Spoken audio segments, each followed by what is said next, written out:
Hi friends, assalamu alaikum. Welcome back to Ziyas recipes. ഇന്നിവിടെ strawberry ഫ്ലേവറിലുള്ള ഒരു ice cream ഇല്ലാത്ത ice cream കേക്കാണ് ചെയ്തെടുക്കുന്നത്. സ്ട്രോബെറി ഫ്ലേവർ ഇഷ്ടമില്ലാത്തവർക്ക് പോലും കഴിക്കാൻ പറ്റുന്ന നല്ല സൂപ്പർ ടേസ്റ്റ് ആയിട്ടുള്ള ഒരു സ്ട്രോബെറി ഐസ്ക്രീം കേക്കിന്റെ റെസിപ്പിയാണ്. അപ്പോൾ വീഡിയോ കംപ്ലീറ്റ് കാണാൻ കണ്ടിട്ട് നിങ്ങൾ ഒരു തവണയെങ്കിലും ഉണ്ടാക്കാൻ വേണ്ടിയിട്ട് ശ്രമിക്കുക. എല്ലാവർക്കും ഇഷ്ടപ്പെടുന്ന നല്ല സൂപ്പർ ടേസ്റ്റി ആയിട്ടുള്ള ഒരു കേക്കാണിത്. അപ്പോൾ നമുക്ക് വീഡിയോയിലേക്ക് പോകാം. അപ്പം കേക്കിന് ആവശ്യമായിട്ടുള്ള ഡ്രൈ ഇൻഗ്രീഡിയൻസ് തരിച്ചു മാറ്റി വെക്കണം. ഞാനിവിടെ 2 kg മെഷർമെൻറ്റിലുള്ള ഒരു സ്ട്രോബെറി കേക്കാണ് തയ്യാറാക്കുന്നത്. അതിന് വേണ്ടിയിട്ട് 2 കപ്പ് മൈദ എടുത്തിട്ടുണ്ട്. ഇനി ഇതിലേക്ക് 2 ടീസ്പൂണ് ബേക്കിംഗ് പൗഡർ ചേർത്ത് കൊടുക്കുക. അതിനുശേഷം 1 ടീസ്പൂണ് ബേക്കിംഗ് സോഡയും കൂടി ചേർത്ത് കൊടുത്തിട്ട് നന്നായിട്ട് തരിച്ചു മാറ്റി വെക്കാം. ഒന്നെങ്കിൽ നമ്മൾ ഇതുപോലെ 2-3 തവണയായിട്ട് തരിച്ചു മാറ്റാം, അല്ലാന്നുണ്ടെങ്കിൽ ഇതുപോലെ ഫ്രോക്ക് വെച്ചിട്ട് അല്ലെങ്കിൽ വിസ്ക് വെച്ചിട്ട് നന്നായിട്ടൊന്ന് മിക്സ് ചെയ്ത് കൊടുക്കാം. ബേക്കിംഗ് പൗഡറും ബേക്കിംഗ് സോഡയും എല്ലാ ഭാഗത്തും എത്തുന്നത് വരെ നന്നായിട്ട് മിക്സ് ചെയ്ത് കൊടുക്കാം.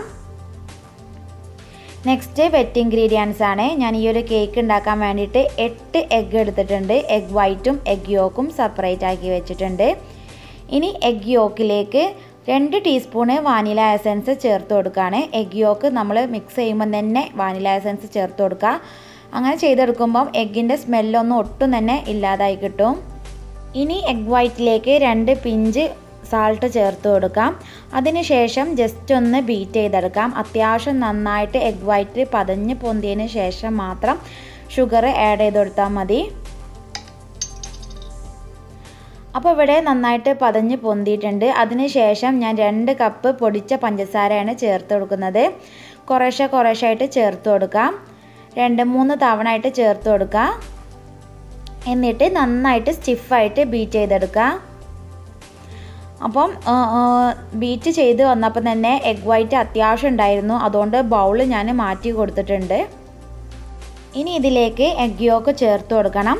നമ്മൾ ഓരോന്നായിട്ട് ചേർത്ത് കൊടുക്കാം. ഇത് ചേർത്ത് കൊടുക്കുമ്പോൾ നമ്മൾ ബീറ്റർ വെച്ച് മിക്സ് ചെയ്യുകയാണെന്നുണ്ടെങ്കിൽ ലോ സ്പീഡിലിട്ടിട്ട് വേണം മിക്സ് ചെയ്യാൻ. അല്ലാന്നുണ്ടെങ്കിൽ പതഞ്ഞ് നിന്നിട്ടുള്ള എഗ് വൈറ്റൊക്കെ ഒന്നാകെ താന്നു പോകും. ഇതിൻ്റെ കൂടെ തന്നെ ഞാൻ ഈ ഒരു 2 കിലോ വരുന്ന കേക്കിൻ്റെ സ്പെഞ്ചിലേക്ക് 1/2 കപ്പ് സൺഫ്ലവർ ഓയിലാണ് ചേർത്ത് കൊടുക്കുന്നത്. അതും ഇതുപോലെ തന്നെ ലോ സ്പീഡിലിട്ടിട്ട് ചേർത്ത് കൊടുക്കാം. നെക്സ്റ്റ് ഞാൻ ഡ്രൈ ഇൻഗ്രീഡിയൻസ് ചേർത്ത് കൊടുക്കുകയാണ്. അപ്പോൾ ഡ്രൈ ഇൻഗ്രീഡിയൻസ് ചേർത്ത് കൊടുക്കുമ്പം ഇതിൻ്റെ കൂടെ ഞാൻ 1 കപ്പ് മിൽക്കും ചേർത്ത് കൊടുക്കുന്നുണ്ട്. രണ്ടും ഇടവിട്ട് വേണം ചേർത്ത് കൊടുക്കാൻ. കുറേശ്ശെ ഡ്രൈ ഇൻഗ്രീഡിയൻസും അതിൻ്റെ കൂടെ തന്നെ മിൽക്കും ചേർത്ത് കൊടുക്കാം. 1 കപ്പ് മിൽക്കിലേക്ക് ഞാൻ ഇതിലേക്ക് സ്ട്രോബെറി എസൻസ് ചേർത്ത് കൊടുത്തിട്ടുണ്ട്. ഞാൻ 2 ടീസ്പൂണ് സ്ട്രോബെറി എസൻസ് ആണ് ഇതിലേക്ക് ചേർത്ത് കൊടുത്തത്. രണ്ടും ഇടവിട്ട് ഫോൾഡ് ചെയ്തെടുക്കാം. ഒരുപാട് നേരം ഫോൾഡ് ചെയ്യാതെ ഇരിക്കുക, നമ്മളെ കേക്ക് ബാറ്റർ ഹാർഡായി പോകും.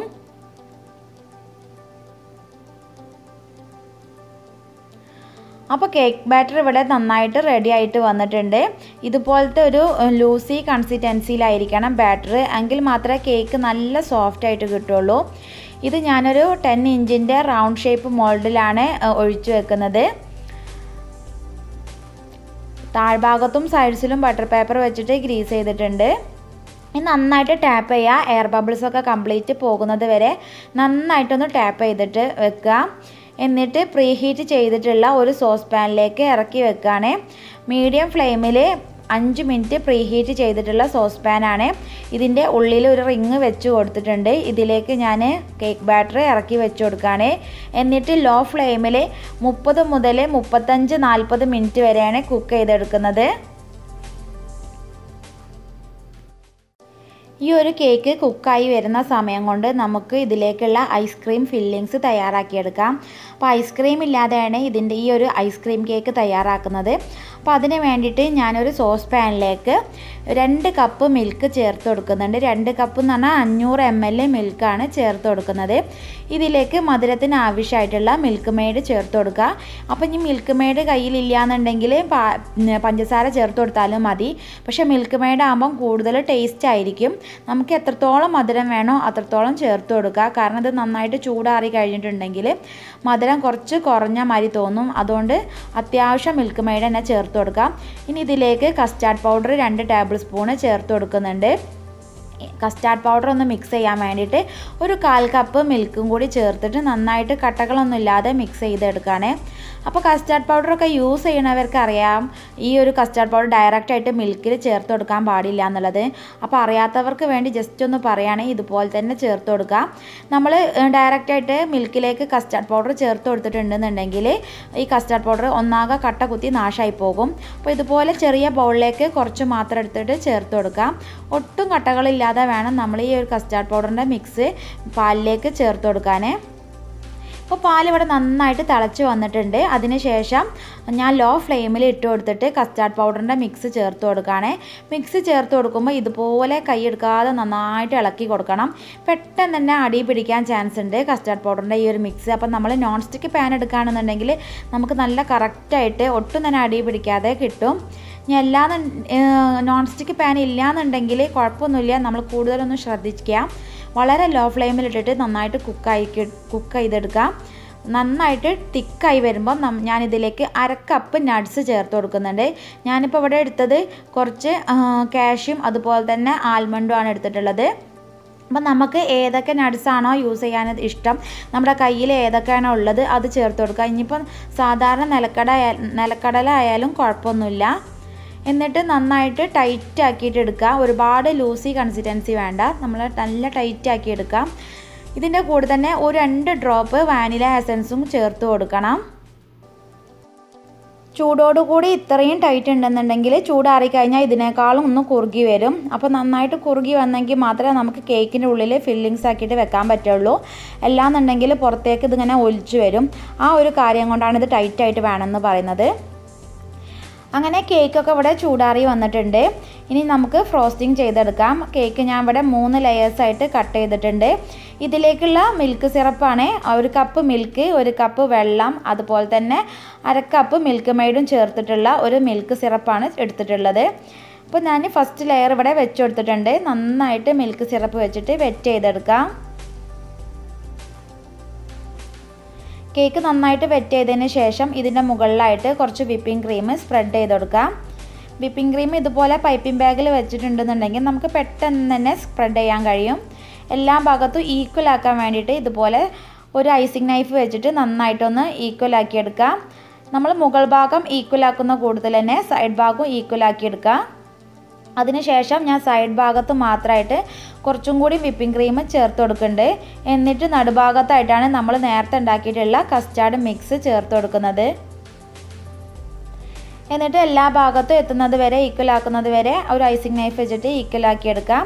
അതിൻ്റെ മുകളിലായിട്ട് 2ാമത്തെ ലെയർ വെച്ചെടുക്കുന്നുണ്ട്. ജസ്റ്റ് കൈ വെച്ച് പ്രസ് ചെയ്തതിന് ശേഷം നമ്മൾ ഫസ്റ്റ് ലെയർ എങ്ങനെയാണോ ചെയ്തെടുത്തത് അതുപോലെ തന്നെ സെക്കൻഡ് ലെയറും ചെയ്തെടുക്കാം.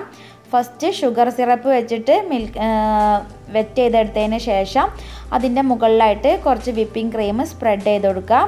വിപ്പിംഗ് ക്രീം എല്ലാ ഭാഗത്തും ഈക്വൽ ആക്കുന്നത് വരെ നമ്മൾ ഐസിങ് നൈഫ് വെച്ചിട്ട് ചെയ്തെടുക്കാം. എന്നിട്ട് ഇതിൻ്റെ മുകളിൽ വീണ്ടും നമ്മൾ കസ്റ്റാർഡ് പൗഡറിൻ്റെ മിക്സ് ചേർത്ത് കൊടുക്കാം. എന്നിട്ട് ലാസ്റ്റ് ലെയറും വെച്ചിട്ട് നന്നായിട്ടൊന്ന് മിൽക്ക് സിറപ്പ് വെച്ചിട്ട് വെറ്റ് ചെയ്തെടുക്കുകയാണ്. ഇനി നമുക്ക് ഐസിങ്ങിൻ്റെ ചെയ്തെടുക്കാം. നമുക്ക് വേണമെന്നുണ്ടെങ്കിൽ നമ്മൾ കഴിഞ്ഞ വീഡിയോയിലൊക്കെ ചെയ്തതുപോലെ ജസ്റ്റ് ഒരു കുറഞ്ഞ വിപ്പിംഗ് ക്രീം വെച്ചിട്ട് ക്രം കോട്ട് ചെയ്തെടുത്തിട്ട് നല്ലൊരു കോട്ടിങ് ചെയ്തെടുക്കാം. ഇന്നിപ്പോൾ ഞാൻ ചെയ്യുന്നത് അത്യാവശ്യം നല്ല പോലെ വിപ്പിംഗ് ക്രീം സ്പ്രെഡ് ചെയ്ത് കൊടുക്കുന്നുണ്ട്. അതിനുശേഷം ക്രം കോട്ട് ഇല്ലാതെയാണ് ചെയ്തെടുക്കുന്നത്. ബിഗിനേഴ്സൊക്കെ ആണെന്നുണ്ടെങ്കിൽ ക്രം കോട്ട് ചെയ്തിട്ട് അതിൻ്റെ മുകളിലായിട്ട് വീണ്ടും വിപ്പിംഗ് ക്രീം വെച്ച് ചെയ്തെടുക്കാം. നമ്മളിങ്ങനെ വിപ്പിംഗ് ക്രീം ചെയ്തെടുക്കുമ്പം ഒട്ടും തന്നെ കേക്ക് ക്രംസ് പുറത്തേക്ക് കാണാത്ത രീതിയിൽ വേണം നമ്മൾ ചെയ്തെടുക്കാൻ. അപ്പോൾ ഇവിടെ കംപ്ലീറ്റ് ഫ്രോസ്റ്റിങ്ങും ചെയ്തെടുത്തിട്ടുണ്ട്. നന്നായിട്ട് മുകൾ ഭാഗത്തും സൈഡ് ഭാഗത്തും ക്ലിയറായി വരണമെന്നില്ല. ഞാനിവിടുന്ന് നോസിലൊന്നുമില്ലാതെ ജസ്റ്റ് ഒന്ന് ഡെക്കറേഷൻ ചെയ്തെടുക്കുകയാണ്. അപ്പോൾ അതിന് വേണ്ടിയിട്ട് ഞാൻ ഇതുപോലത്തെ ഓയിൽ ബ്രഷാണ് എടുത്തിട്ടുള്ളത്. ഇതുപോലത്തെ ബ്രഷ് എടുക്കാം. എന്നിട്ട് നമ്മൾ ഫ്രിഡ്ജിലൊക്കെ വെക്കുന്നതിൻ്റെ മുമ്പായിട്ട് തന്നെ ഈ ഒരു ബ്രഷ് ജസ്റ്റ് എല്ലാ ഭാഗത്തും ചുറ്റിച്ചു കൊടുക്കാം. മുകൾ ഭാഗത്ത് വരെ ഞാൻ ഈ ഒരു ബ്രഷ് കൊണ്ട് ചുറ്റിച്ചിട്ട് ചെറിയൊരു ഡെക്കറേഷൻ ചെയ്തെടുത്തിട്ടുണ്ട്.